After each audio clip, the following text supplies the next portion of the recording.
Have you ever met someone and it just feels perfect, like almost too perfect? Well, today we're going to dive into what happens when that fairy tale romance might actually be a very carefully constructed trap.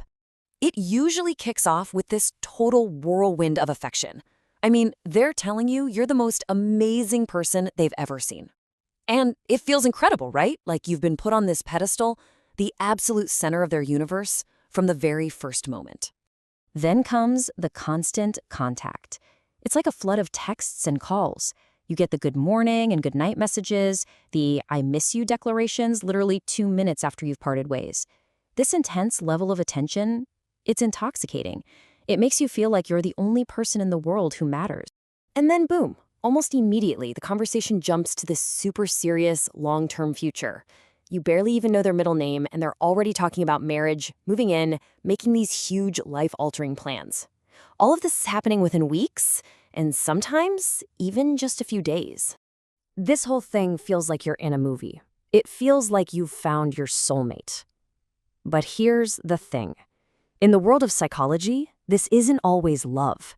Sometimes it's a weapon. And there's a name for this behavior. It's called love bombing. And trust me, it's one of the most powerful tools of manipulation there is.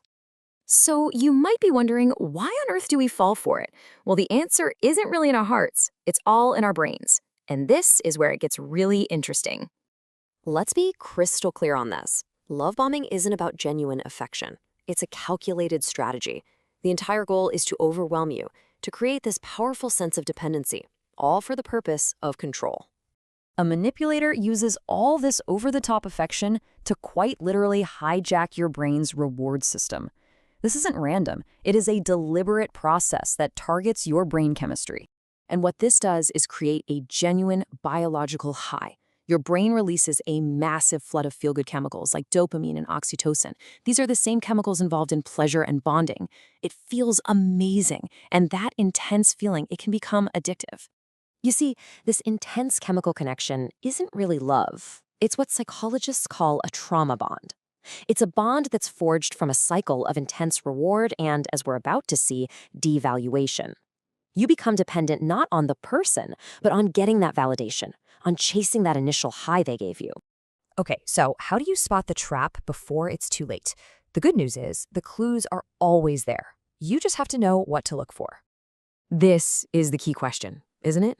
How do you distinguish that incredible, once-in-a-lifetime feeling from a meticulously planned deception? It really comes down to 3 major red flags. First, a terrifyingly fast pace. Second, what I call the soulmate script, where they seem to mirror you perfectly. And third, isolating you from your support system, but disguising it as concern. And here's the scariest part. Love bombing is never sustainable. It's always just the first stage of a cycle. And eventually, that mask has to slip. Once the manipulator knows you're hooked, once that trauma bond is formed, that's when the switch is flipped. The love bomb has already served its purpose. And the change is so jarring and confusing. You go from being perfect and flawless in their eyes to suddenly being criticized for everything. Your clothes, your friends, your intelligence, the pedestal they put you on, it gets pulled right out from under you. So naturally, you find yourself trying to fix things.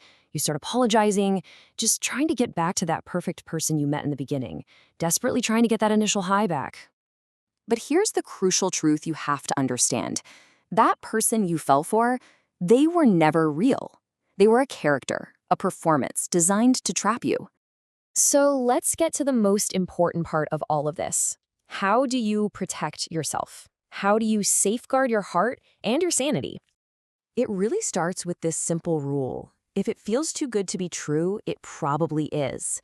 That feeling of too much, too soon is your intuition screaming at you. You have to listen to it. Remember these 3 things. Real, healthy love grows over time. It respects your boundaries, and it celebrates your existing world, your friends, your family, your life. It doesn't try to replace it. And finally, if this story feels at all familiar, please know that you are not alone. So let's create a space for support right here.